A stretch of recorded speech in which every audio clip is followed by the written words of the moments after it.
Welcome to Daily English Grow.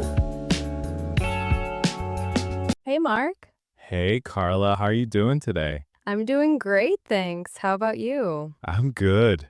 Just a bit tired, long morning at work. Yeah, I get that. I just finished a meeting with my coworker, and honestly, I was thinking about something while I walked here. Oh, yeah? What's on your mind? Well, I was thinking about how people change their lives. Like you look at some people and they're just stuck in the same place for years, and others somehow turn everything around. Interesting topic. I think about that sometimes too. What made you think about it? My coworker was telling me he wants to quit his job, but he's scared. And I told him, if you're scared but you still want something, maybe that's a sign you should try. That's true. Fear can be a sign that something matters to you. I read somewhere that change starts when you're uncomfortable. Yeah, exactly. But it's hard for people to accept being uncomfortable. Right. We humans love our comfort zones. Comfort zone, that's a good term. For anyone listening who doesn't know, a comfort zone is a place or situation where you feel safe and not stressed. Yeah, but the problem is, if you stay in your comfort zone too long, nothing changes. So, Mark, tell me, what's the first step to changing your life? Hmm.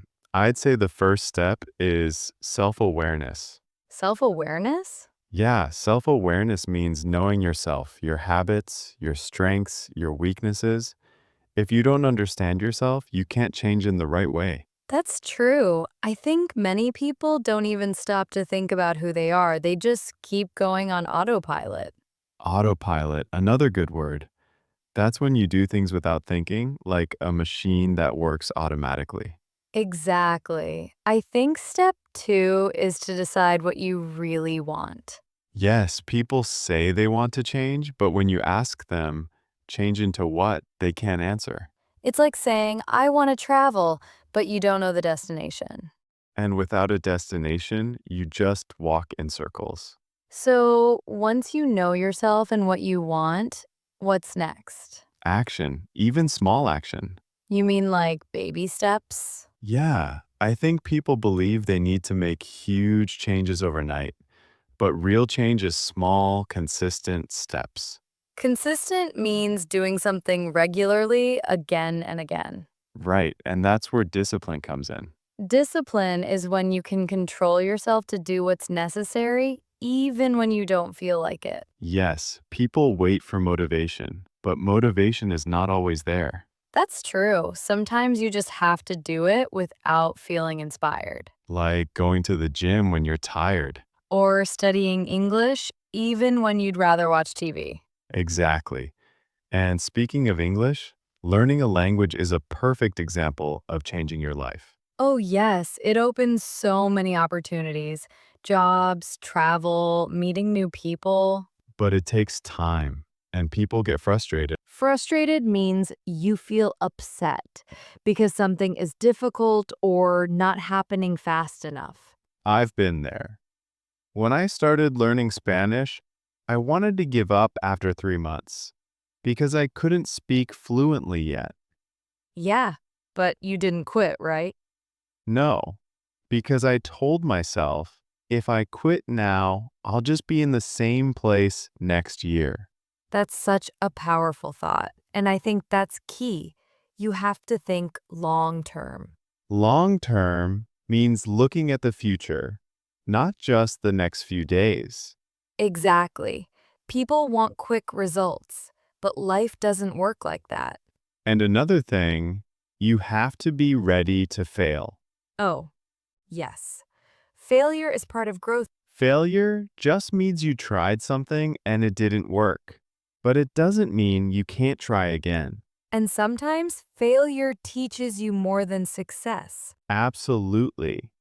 When I started my first business, it failed after 6 months. Oh no. What happened?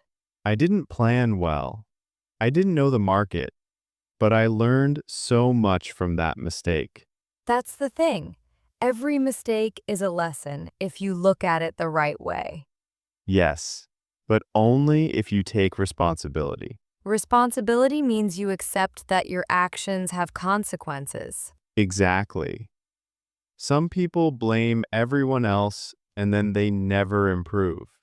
So, Mark, if someone listening right now wants to change their life but they feel lost, what should they do first? I'd say sit down with a notebook and write 3 things: where you are now, where you want to be in 1 year, the first small step you can take today. That's simple but powerful. And I'd add, find someone to support you. Yes, community is so important. We are social beings. We need encouragement. Encouragement means someone gives you hope and confidence. Exactly. Even one friend who believes in you can make a difference. And if you don't have that person yet, you can find support online in groups, podcasts, videos. True. But also, you need to be your own supporter.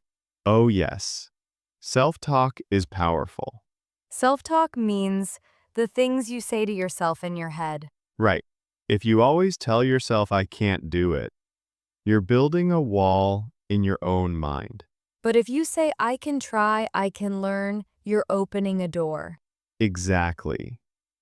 And doors lead to new places.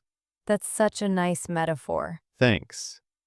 And one more thing about change, you need patience. Patience means you can wait calmly for results without getting angry or sad. Yes. Without patience, people quit too soon. And quitting too soon is like stopping before the finish line. Right. Imagine running a race and you stop just 5 meters before the end. That would be so frustrating. So, to change your life, know yourself, decide what you want, take small, consistent steps, accept failure as a lesson, take responsibility, be patient, That's a great summary.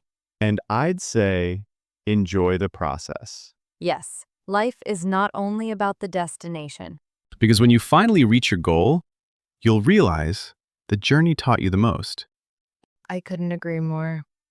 So, Carla, what's one change you're working on right now? I'm trying to wake up earlier and spend the first hour reading instead of looking at my phone. That's a great habit. Thanks. And you? I'm learning to cook healthy meals at home instead of ordering fast food. That's good for your health and your wallet. Exactly. And it's a reminder that small changes add up. Add up means they combine over time to make a big difference. Yes, and that's what life change is. Small things done daily that create big results over months and years. I think that's the perfect note to end on. Agreed. Thanks for the chat, Carla. Thank you, Mark. Talk again soon. Hey, before we finish, Mark, I have an idea. What is it? Let's ask our listeners a question so they can write in the comments. Oh, that's good. Okay, so if you could change one thing in your life starting today, what would it be? Yeah, that's a great question. Write your answer in the comments. We really want to read them. And maybe in our next conversation, we'll talk about some of your answers. That would be fun. All right, so go ahead. Tell us your one life change in the comments below.